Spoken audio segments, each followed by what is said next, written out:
महान मान करके ही वेद के मंत्र कहा गया है, जिसको आचार्य जी ने कहा कि जन्मना जायते शूद्र का पूर्ण विरोध करते हुए कर्मणा वर्ण व्यवस्था की आधारशिला को रखा। महाराज मनु ने इसी को माना है। और जो सोचते हैं कि हम ब्रह्म को जानने वाले ब्रह्मवेत्ता विद्वान हो गए, ब्राह्मण हो गए, उनको भी मनु ने स्पष्ट कहा है कि यो तिष्ठन् पूर्वाम नोपास्ते यश्च पश्चिमाम स साधुभिर बहिष्कार्य सर्वस्मात् द्विज कर्मणा।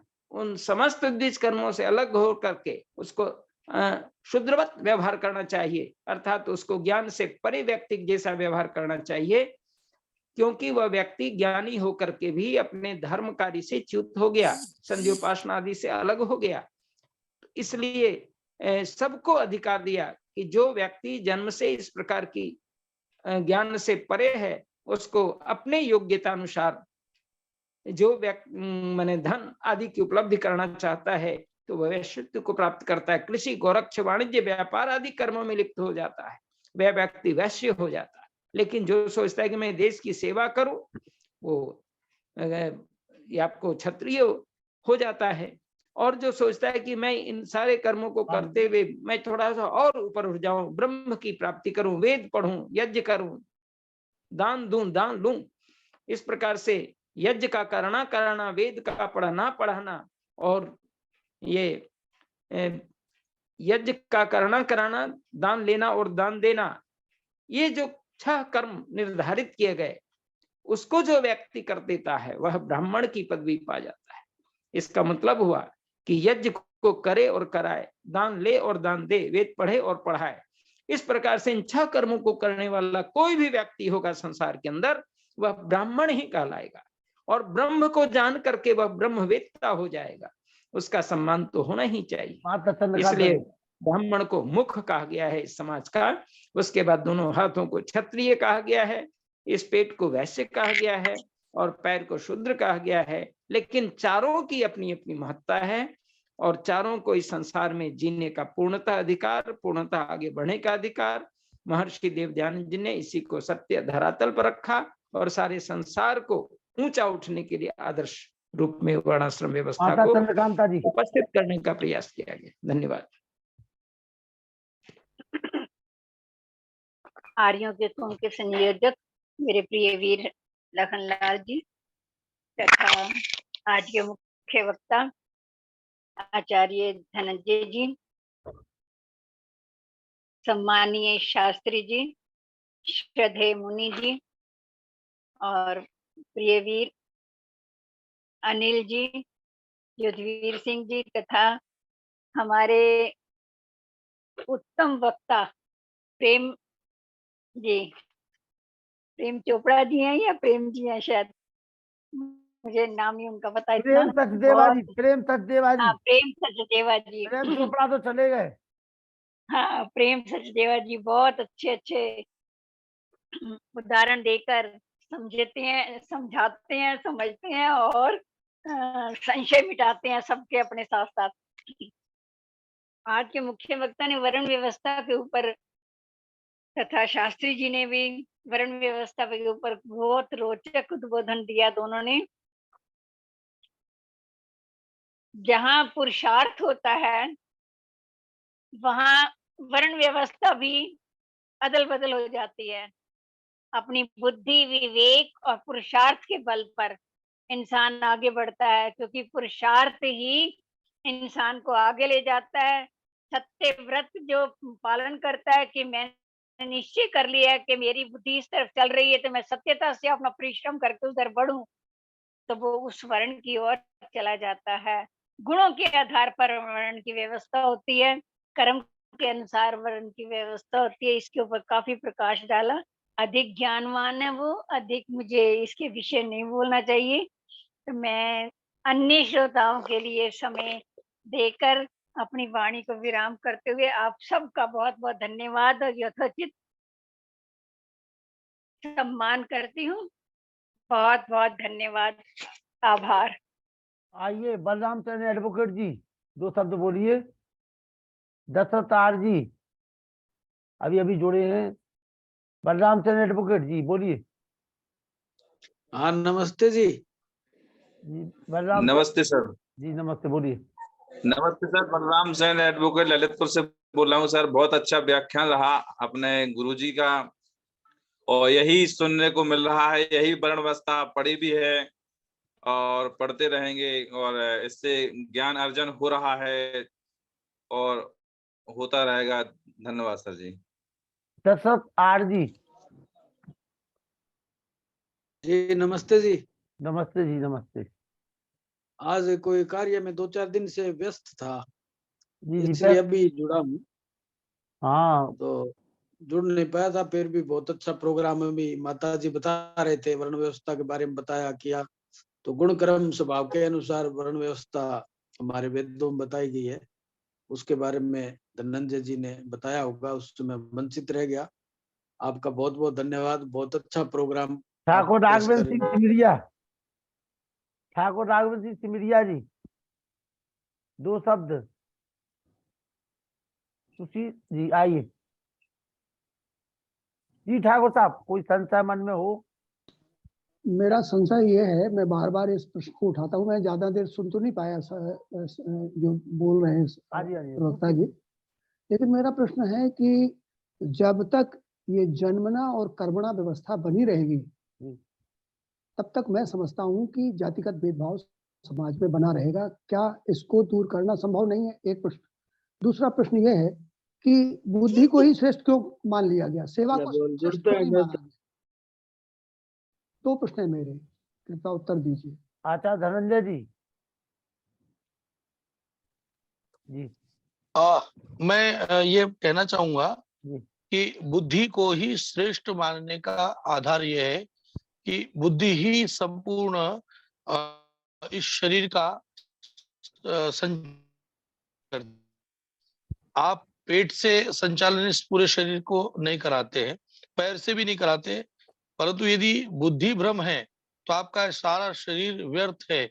आप साधारण एक पागल व्यक्ति के आधार पर भी समझ सकते हैं कि उसकी बुद्धि भ्रष्ट हो जाए तो उसका सारा शरीर व्यर्थ रहता है, वो पागलपने का शिकार होता है। इसलिए बुद्धि ही सर्वश्रेष्ठ है, यह सोचना विचार करना है। इसलिए ब्राह्मण ही सर्वश्रेष्ठ है, ऐसा स्वीकार ज्ञान के आधार पर।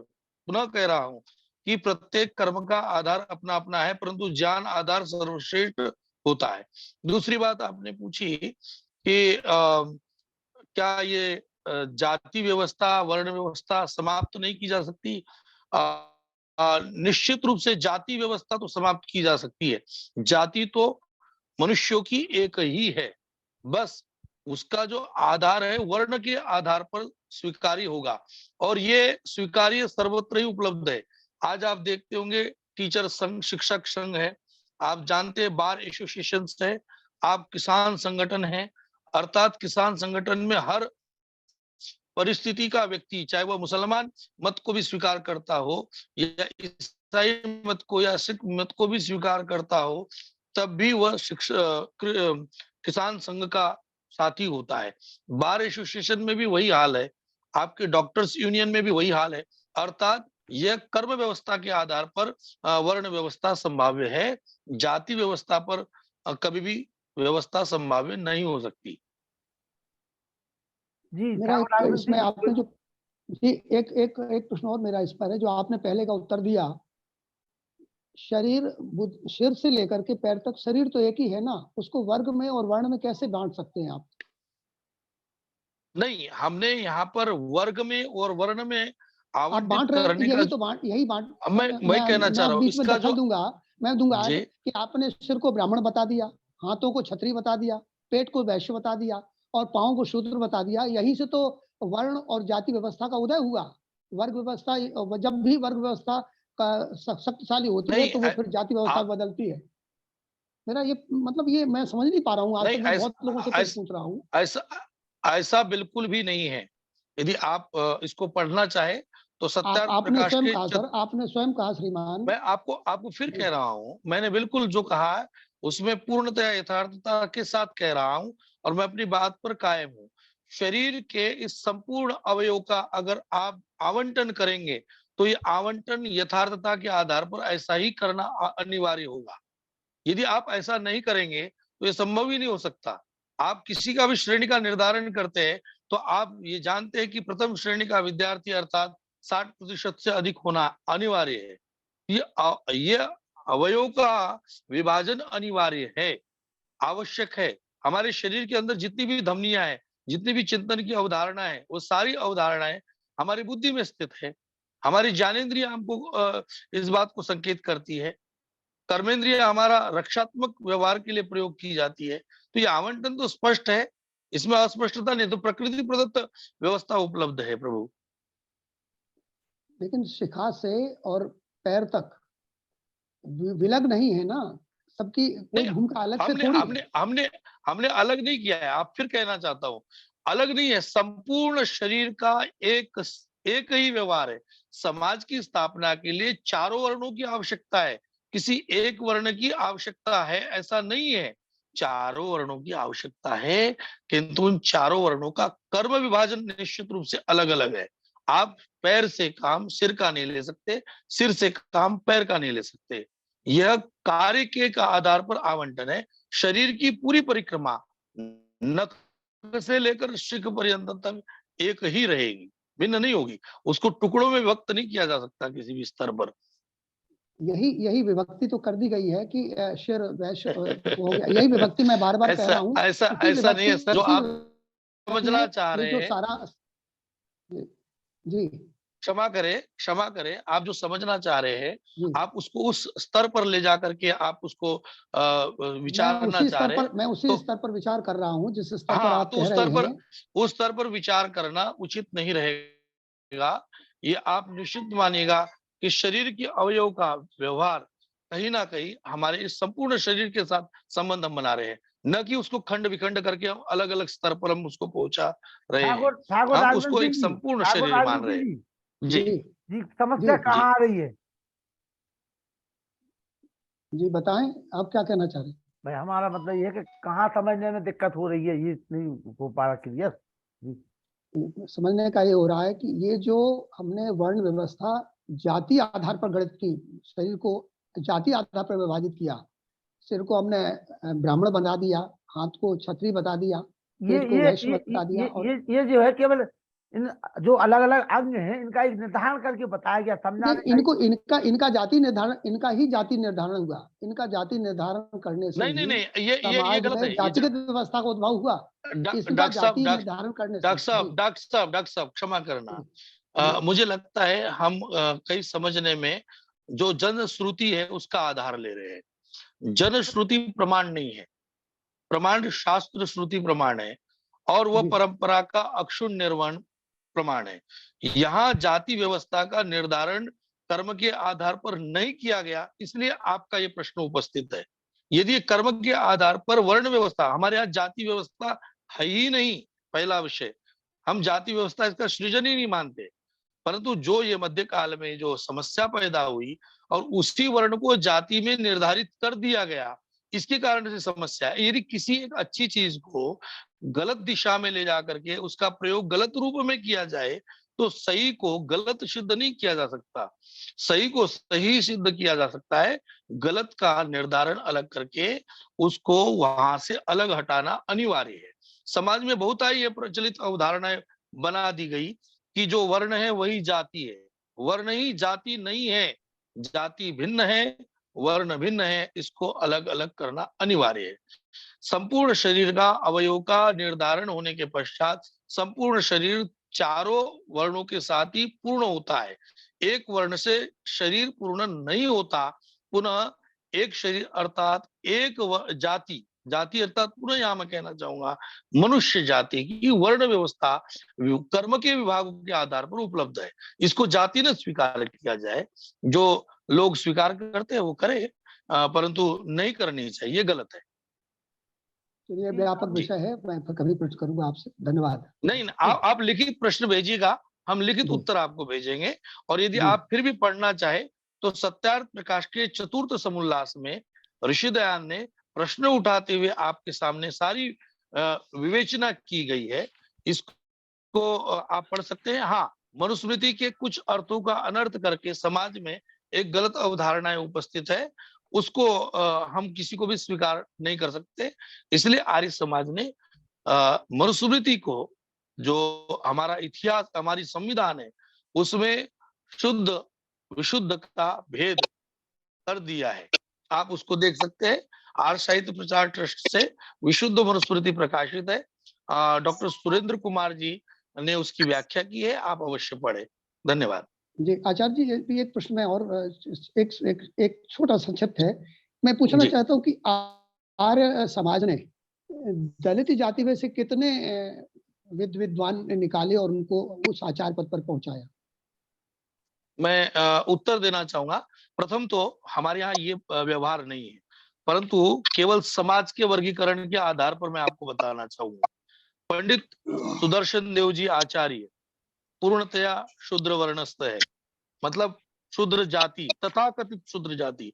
शब्द मेरे आप समझिएगा, जी, मैं समझ रहा हूँ तथाकथित शूद्र जाति। जी, जी। हाँ, उस तथाकथित शूद्र जाति ने उस परिवार में जन्म लिए आचार्य सुदर्शन देव जी हुए हैं, और हरियाणा सरकार में वो पंडित की उपाधि से महिमा मंडित हुई है। राज पुरोहित के रूप में उनको स्थापित किया। एक मैं उदाहरण आपको यहाँ से पूर्ण करना चाहूंगा। और वर्तमान में उनके पुत्र डॉक्टर सुधीर कुमार जी जेएनयू विश्वविद्यालय में वेद विभाग के प्रवक्ता है। अब आप एक उदाहरण से आप समझ सकेंगे। और आर्य समाज ने ऐसे बहुत आंदोलन किए, बहुत रोटी बेटी का व्यवहार किया, बहुत सारा जाति तोड़ो के अंतर्गत विवाह संस्कार कराए। पंडित बुद्धदेव जी विद्यालंकार जो स्वामी समर्पणानंद जी हुए, उनका विवाह एक क्षत्रिय परिवार के साथ विवाह हुआ, जबकि स्वामी समर्पणानंद जी स्वयं ब्राह्मण समाज से जुड़े व्यक्तित्व थे और उन्होंने क्षत्रिय वर्णस्थ कन्या से विवाह किया था। तो ऐसे अनेक उदाहरण है, मैं तो केवल एक उदाहरण देता हूँ। दूसरी बात आपको कहना चाहूंगा, और अन्यों को न जाने दे, यहाँ हमारे मध्य में जो हमारे संयोजक है आदरणीय श्री शिक्षक लखनपाल जी, और मैं जो प्रवक्ता के रूप में आपके सामने उपस्थित हूँ, मैं अपनी भी बताना चाहूंगा और श्री लखनलाल जी की भी आप समझ पा रहे होंगे।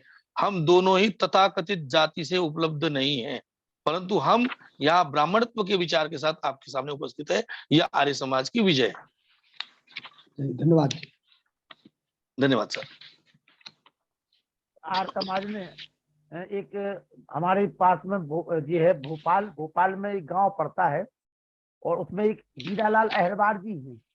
तो हमारे जब मुनि पुरुषोत्तम वानप्रस्थी जी कार्यक्रम में गए भोपाल, तो उन्होंने कहा कि लखनलाल जी हीरालाल अहरवार जी, उनको कहते पंडित हीरालाल ताकसी जी, और उनके पुत्र, उनकी पत्नी, उनकी बेटी, सारे लोग जो अपना उज्जैन में जो कुंभ भरता है उसमें वेद का प्रचार प्रसार करते हैं।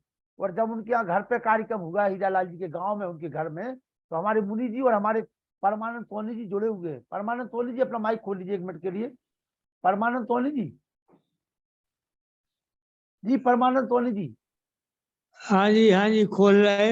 आप बताइए हमारे ठाकुर राघवेंद्र सिंह सिमरिया जी के लिए कि जो हीरालाल जी हैं वो किस जाति से है?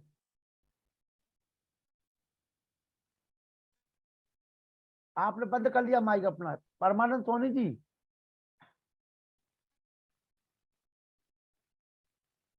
जी परमानंद सोनी जी।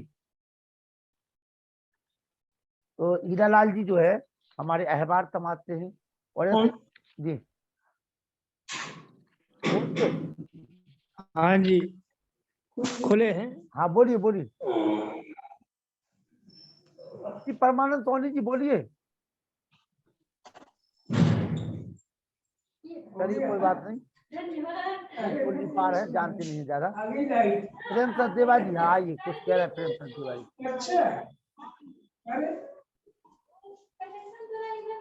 बोलिए बोलिए प्रेम सचदेवा जी।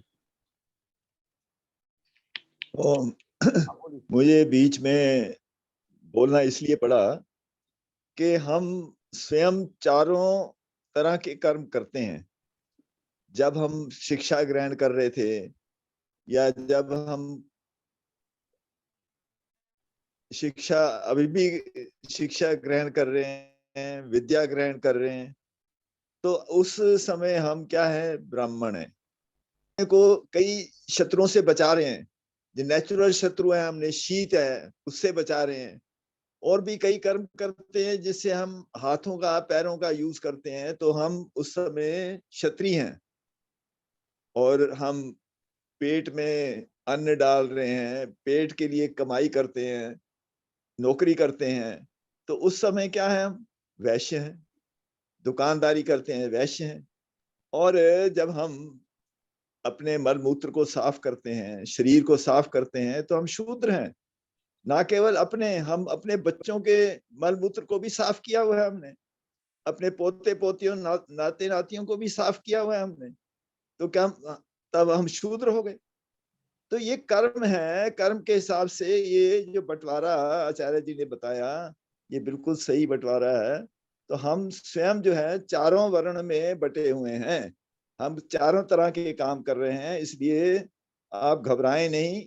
और इसमें आप ये नहीं कहें जी मेरे को शूद्र कह दिया, सभी शूद्र हैं, जन्म से तो शूद्र हैं ही हम, इस बात को आप मान लीजिए। धन्यवाद जी। धन्यवाद प्रेम सचदेवा जी।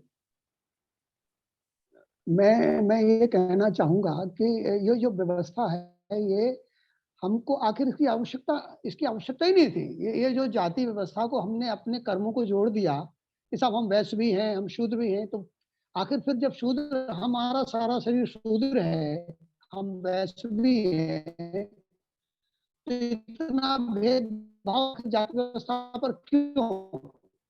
एक मेहता जो रोज आप की केवल सफाई करता है और ठाकुर साहब, सामाजिक संबंध है, आप एक व्यवहारिक बात कर रहे हैं, आप शास्त्रोक्त बात नहीं। मैं व्यवहारिक बात नहीं कर रहा हूँ। ये जो आपने अभी जो सज्जन बुजुर्ग हमारे भगवत जी बोल रहे थे, यहीं से शुरुआत हुई है। हमने अपने शरीर को जिस तरह से वर्णों में विभाजित किया या वर्ग में विभाजित किया, वहीं से मानव जाति पर कुठाराघात हुआ। मैं समझता हूँ कि ये व्यवस्था और इस व्यवस्था को बार बार उल्लेखित करना उचित नहीं है। मैं, क्योंकि समय ज्यादा हो गया है, मैं अब ज्यादा नहीं बहस में पढ़ना चाहता। इसका सवाल भी और अध्ययन करना पड़ेगा सबको, और इस पर विचार करना पड़ेगा। क्षमा करें, जी, क्योंकि जी, किसी भी जी। समाज के आप सुन लीजिएगा पहले, आप मैं अपने सुन रहा हूँ, मनस्थिति, आप अपनी मनस्थिति को थोड़ा सा आप अन्य विचारों से बाहर निकाल करके विचार करेंगे।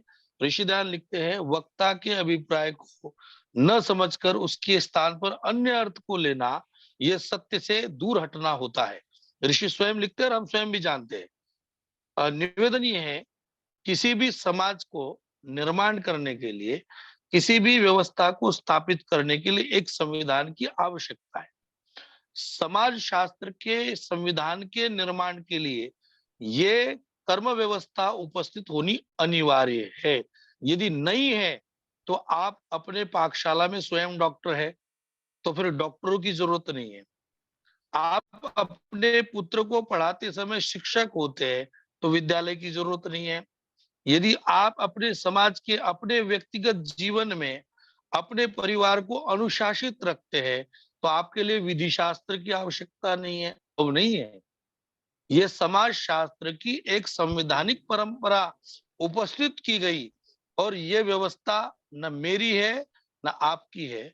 यह व्यवस्था मानव सभ्यता के लिए वेद रूपी ज्ञान ने हम सब तक पहुंचाई है, और यह होना अनिवार्य है। ऐसा कभी नहीं हो सकता है। आप अपने आंखों का चश्मा पैर पर नहीं लगा सकते, आप अपने आंखों के चश्मे के ऊपर हाथ पर रख करके काम नहीं कर सकते। ये एक वर्ण व्यवस्था का एक संविधान उपलब्ध है, और उस संविधान के अंतर्गत चलना होगा। और फिर कहना चाहूंगा, यदि आप इसको पढ़ना चाहे तो पहले आप शुद्ध मनुस्मृति को पढ़िए। जनश्रुति के आधार पर होने वाला आवंटन स्वीकार्य नहीं है, आप उसको अवश्य पढ़े। जनश्रुति है ही नहीं, ये जनश्रुति नहीं है। नहीं, आपके पास प्रमाण भी नहीं है, आपके पास प्रमाण भी नहीं है। नहीं, प्रमाण की जरूरत नहीं है। ये तो समाज में, ये तो समाज में, ये तो समाज में परिलक्षित है। ये तो समाज में ये नहीं है, ये असत्य है, ये आप असत्य व्यवहार नहीं कर रहा हूँ। ये असत्य व्यवहार यहाँ से देखिए, आपको इस पे ये हट की परंपरा नहीं है। ये हमने ये जो आधार बनाया ना, हमने पूरे शरीर को बांट दिया। राघवती जी, आप फिर समझने का, आचार्य जी, आप अपनी बात का प्रमाण दीजिए। कोई शास्त्र प्रमाण है आपके पास? नहीं, कोई शास्त्र प्रमाण है आपके पास जो बात आप कह रहे हैं? नहीं, हाथ कंगन को आरसी क्या, उसमें प्रमाण की क्या जरूरत नहीं है। समाज में नजर आ रहा है ना, जो हमने ये नहीं, इस पर अटल रहना चाहते हैं लखन जी। लोग इस पर अटल रहना चाहते हैं कि ब्राह्मण वैश्य, क्षत्रिय और शूद्र इस पर अटल इसलिए रहना चाहते हैं क्योंकि इससे उनके ही हित की पुष्टि हो रही है, उनके हित की पुष्टि हो रही है। हमारे हित की कोई पुष्टि नहीं हो रही है। आपकी हित की बात नहीं कर रहा हूँ, आपके हित की बात नहीं कर रहा हूँ। आपसे फिर कहना चाह रहा हूँ, प्रभु मेरी बात सुनिएगा। आप अपने मन को फिर से कह रहा हूँ, सत्य के यथार्थता के साथ जुड़ने के लिए थोड़ा सा समय आप जरूर स्वाध्याय के लिए लगाइए। केवल मात्र किसी की पुष्टि के लिए, किसी की बेपुष्टि के लिए मैं नहीं। वो एक उदाहरण दे रहा हूँ, मैं प्रदेश का नाम नहीं लूंगा, मैं प्रदेश का नाम नहीं लूंगा, मैं प्रदेश का नाम नहीं लूंगा। एक प्रदेश में ये स्थिति है कि एक दलित लड़का किसी अन्य बेटी से विवाह कर लेता है तो उसकी हत्या कर दी जाती है। ये व्यवस्था आज हमारे देश में मौजूद है, और मैं प्रदेश का नाम नहीं लेता, तो आप अपने आप समझ गए होंगे किस प्रदेश की बात कर रहा हूँ। आप उसको छोड़ दीजिए, ये प्रयोग आखिर यदि वर्ण व्यवस्था को ऐसा क्यों? नहीं, ये व्यवस्था ये प्रयोग ही नहीं। अच्छा, आप मुझे एक आज लखन जी 1 मिनट, इनका उत्तर मुझे देने दीजिएगा। आपको पता है कि आम्बेडकर साहब को पढ़ाने वाला कौन था? आम्बेडकर, मालूम है। आपको पता है आम्बेडकर जो उनको उपनाम दिया गया है, वो किसके द्वारा दिया गया है जी? आप बताएं मुझे। नहीं पता है ना मुझे। आप एक हाँ तो बता दीजिए ना, बता दीजिए। जब आप किसी प्रदेश के लिए या किसी के लिए बात, देखिए आपको फिर कहना चाहता हूँ, आपको एक बार स्वाध्याय का व्यवहार लेना चाहिए। व्यक्ति विशेष के उदाहरण है ये, ऐसे आपने भी एक व्यक्ति विशेष का ही उदाहरण दिया है। आपने कोई शास्त्रोक्त उदाहरण नहीं दिया। बिल्कुल नहीं, अब मैं भी समाज के उदाहरण, मैं भी आपके सामने समाज की व्यवस्था का ही उदाहरण दे रहा हूँ। आपको मैं व्यक्ति का नाम लेकर के बोल रहा हूँ, आप व्यक्ति का नाम भी लेकर के नहीं बोल रहे। मेरे गांव की व्यवस्था देख लीजिए, मेरे गांव में करीब 4 भगवान आपको फिर कह रहा हूँ, आपसे निवेदन है, आप इस बहस के लिए इस बहस का कोई अंत नहीं है। चलिए, आपको अगर पढ़ना है तो विशुद्ध मसूरती को पढ़िएगा। जाति व्यवस्था बनाम वर्ण व्यवस्था के ऊपर एक पूरी की पूरी स्मारिका आई है, जिसमें बौद्धिज्म के लोग खड़े हुए हैं, जिसमें जैनिज्म के लोग खड़े हुए हैं। आप उनका संकलन एक बार जरूर पढ़िए। वेद प्रचारणी सभा नागपुर के अंतर्गत 3 दिवसीय संगोष्ठी का आधार रखा गया। आप उस ग्रंथ को पढ़िए और पढ़ने के बाद फिर प्रश्नों का उत्तर मुझसे व्यक्तिगत रूप से आप कीजिएगा। यदि कोई समस्या आएगी तो मैं आपके लिए जो आप उचित समझे उस व्यवस्था को स्वीकार करने के लिए बाध्य रहूंगा। मैं आपको खुले मन से ये आपके ऊपर ये कह लीजिएगा, मेरा चैलेंज कह लीजिएगा, विचार कह लीजिएगा, व्यवहार कह लीजिएगा। जी धन्यवाद। ठीक है, नमस्कार साहब। नमस्कार जी। ओम। हमारे ठाकुर साहब जो है अपने नाम के आगे कोई शूद्र नाम क्यों नहीं लगा लेते? बातें तो बहुत करते हैं, ठाकुर है तो बाद में शूद्र नाम लगाइए आप, वो आप करते नहीं हो कुछ। और यहाँ पे बितंडा और जल फैला रहे हो, आप समझना नहीं चाहते, और जो नहीं समझना चाहता उसको हम समझाते नहीं है। ये बात समझ लीजिए, जल बितंडा फैलाने से कोई हल नहीं होता। आप भी सत्य को स्वीकारे, अगर हमारी बात असत्य हो तो आप उसको काट दे, लेकिन हमारी बात सत्य तो स्वीकारे, तो उसमें जल पर बितंडा करेंगे तो कुछ नहीं होने वाला है, उसमें कोई निर्णय नहीं विखंडित नहीं हो रहा है। मैं ये समझ रहा हूँ कि जब जाति पर हमला होता है ना, और उस जाति के लोगों को ज्यादा कष्ट होता है जो अपने आप को श्रेष्ठ मानते हैं, वही कष्ट आपको भी है। मैं वही कष्ट है आपने जो विखंडा फैलाने की बात कही ना, आप इसलिए विखंडित हो रहे हैं क्योंकि आपकी जाति पर मैंने हमला किया। आपको लगता है कि मेरी जाति पर हमला है, मैं हमला नहीं कर रहा हूँ। मैं चाहता हूँ कि मानव जाति एक होना चाहिए। विश्वामित्र क्षत्रिय जाति के, तो उन्होंने ब्राह्मण बना दिया क्योंकि वो ज्ञान में ज्यादा थे। यही गलती हुई। तो आप ये समझ नहीं रहे कि जो आदमी ज्ञानी होगा उसको हम ब्राह्मण कहते हैं। ब्राह्मण ये नहीं कि हाथ पैदा हो गया ब्राह्मण क्या, तो वो ब्राह्मण हो गया। ब्राह्मण अपने संस्कारों से होता है। यही गड़बड़ी है। आप जो है वो जातिवाद में फंसे हुए हैं। हम लोग गुण कर्म स्वभाव के अनुसार ही जाति को मानते हैं, गुण कर्म स्वभाव के अनुसार ही मानते हैं। ये बात आप समझ लीजिए ठाकुर साहब, और वरना कोई ऐसी बात नहीं है। शर्मा जी शांति पाठ करते, बहुत अशांति हो गई। वो हमारे बड़े भाई हैं, वो हमारे बड़े भाई ये सीख रहे हैं, उनको सीखने दीजिए, उनको पूछने दीजिए, उनको अपनी चर्चा करने दीजिए, ठीक है ना। वो समझेंगे, धीरे धीरे समझेंगे, उनको सब पता है, सब समझेंगे। वो हमें पता है। अभी वो पढ़ने वाले तो वो बहुत है, पढ़ते हैं, लेकिन क्या है वो अभी आर्थ ग्रंथों को नहीं पढ़ पाए। अभी वो उन्होंने तमाम और चीजों को पढ़ा हुआ है, लेनिन को पढ़ा, मार्क्सवाद को पढ़ा और समाजवाद को पढ़ा। अभी सत्यार्थ प्रकाश रखा तो है उनके पास, लेकिन पढ़ा नहीं है अभी उन्होंने। रखे तो होंगे 3-4 उनके पास, हम लोग दे चुके कई बार, हमारे बड़े भाई है वो। लखनलाल जी न्याय दर्शन लखनलाल जी बड़े भाई हम उनका सम्मान करते हैं, लेकिन न्याय दर्शन में कहा है जो आदमी जल वो बितंडा लेता है वो कभी आपसे संतुष्ट नहीं होगा। वो अपनी बात तो कहता रहेगा लेकिन हमारी बात नहीं मानेगा। ये न्याय दर्शन पे कहा हुआ है। कोई बात नहीं। तो ठाकुर जी से कहे कि न्याय दर्शन पढ़े, उसके बाद हम लोगों से चर्चा करें। पहले वो न्याय दर्शन पढ़े, कम से कम 10 बार पढ़े न्याय दर्शन, तब वो चर्चा करने के लिए अधिकारी है। अरे वो पढ़ेंगे, चिंता नहीं करो आप, वो पढ़ेंगे, सुनेंगे, आपको सुनेंगे। हमारे बड़े भाई है, वो सुनेंगे आप। जी जी बड़े भाई को नमस्कार। हमारा उनसे कोई ऐसा विद्वेष नहीं है, हम तो उनको पहली बार देखा हुआ है। नहीं, तो हमारा कोई पर्सनल पे कोई अटैक नहीं है। हम तो जो सत्य बात उसे कहते हैं, वो मैसेज का सत्य बात जहाँ पे वो कहने में कोई हिचक नहीं होनी चाहिए। उनके साथ समस्या क्या है, शांति पाठ वो करते हैं, बहुत अच्छे पढ़ने वाले व्यक्ति, लेकिन समस्या ये है कि अच्छा उन्हें आर्थ ग्रंथों का संग्रह नहीं मिल पा रहा। अभी मुनि जी ने कुछ दिया हुआ था, कभी कभार हमसे भी ले गए, लेकिन वो फिर भी सफल नहीं हो पा रहा। धीरे धीरे हो जाएंगे, आप चिंता ना करो। जी जी जी हाँ, आप शांति पाठ करें। अब हाँ, शांति पाठ करिए, हमारा उनका मामला है, आप परेशान ना हो। जी ठीक है। शांति अंतरिक्षगम, शांति पृथ्वी, शांति रापा, शांति हृदय, शांति वनस्पतय, शांति विषय देवा, शांति ब्रह्म, शांति सर्व, शांति शांति रेवा, शांति श्याम, शांति येदि, ओम शांति शांति शांति।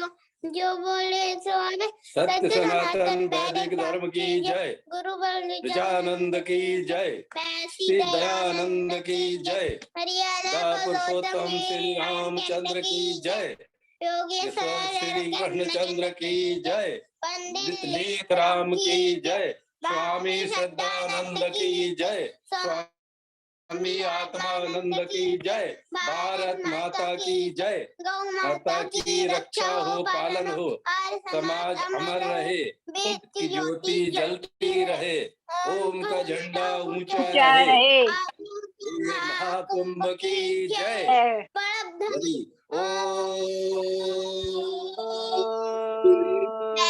अभिवादन सबको नमस्ते जी।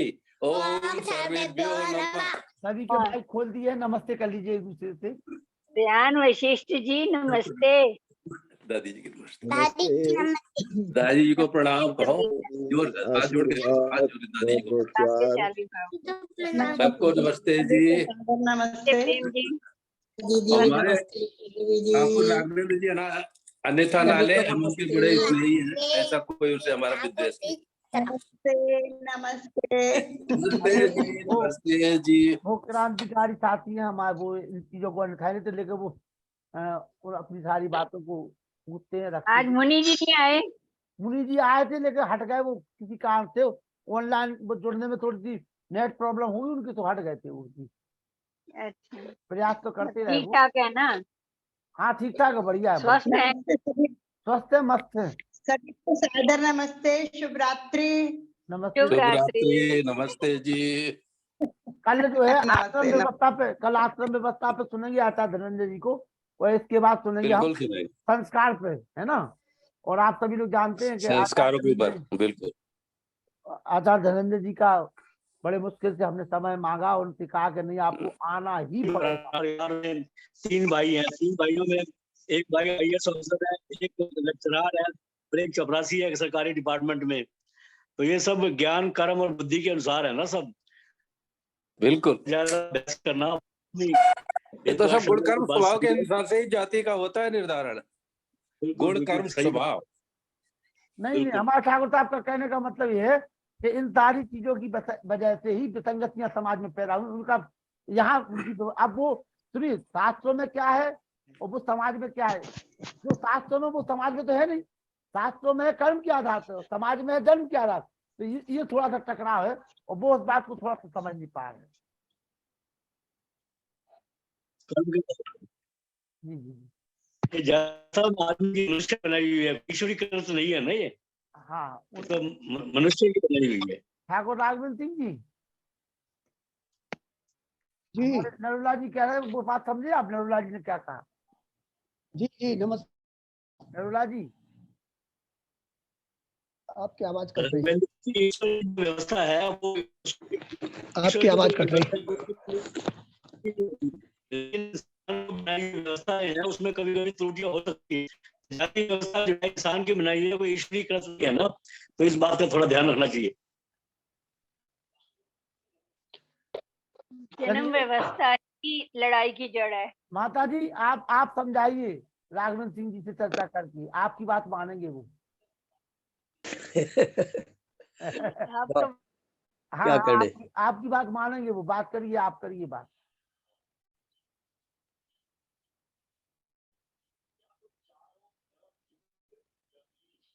जी लाइट चली गई, आवाज आ रही है हमारी? आपकी आवाज अब आई साफ। अच्छा, माता चंद्रकांता जी। हाँ जी। अरे वो आपको बुला रहे हैं, राघवेंद्र सिंह जी, बात करिए आप। हाँ जी, कौन बुला रहे हैं? राघवेंद्र सिंह जी पूछ रहे हैं कि ये व्यवस्था क्यों बनाई आपने इस तरह की? हमने नहीं बनाई, अज्ञानियों ने बनाई है। अरे आपसे नहीं पूछ रहे, आप क्यों बीच में बोल रहे हैं? आपसे थोड़ी पूछ रहे, माता चंद्रकांता जी से पूछ रहे हो। आप बताइए माता जी चंद्रकांता। क्या पूछा है, मुझे समझ नहीं आ रही आपकी बात। अरे राघवेंद्र सिंह जी आप पूछिए, आप बोलिए ना। राघवेंद्र सिंह जी आप बोलिए। अरे ये अभी ये सुनो जी जी जी जी माता जी के चरणों में नमन। तर्क करो। हाँ जी, हाँ जी। जी माता जी के चरणों में राघवेंद्र सिंह का नमन।